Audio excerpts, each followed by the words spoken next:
Welcome back to Household CEO. Today we're getting into Envelope Diaries. This is where I break down how I'm assigning my money for the week and making real-time decisions for my household. This is the first week of April, and I'm going to be honest. This week didn't go exactly as planned. I wasn't able to use daily pay like I expected. So this check is really about stabilizing and adjusting my priorities. So for this week, I'm not trying to be everything. I'm focused on handling what's most important and setting myself up to move forward with more structure.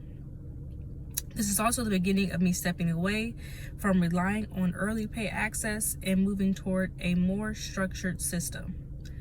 So even though this week feels a little tighter than expected, I'm not off track. I'm just adjusting. I'll continue to update you as I move through the month and show how everything comes together. Responsible is the new rich, and here we run the household with intention.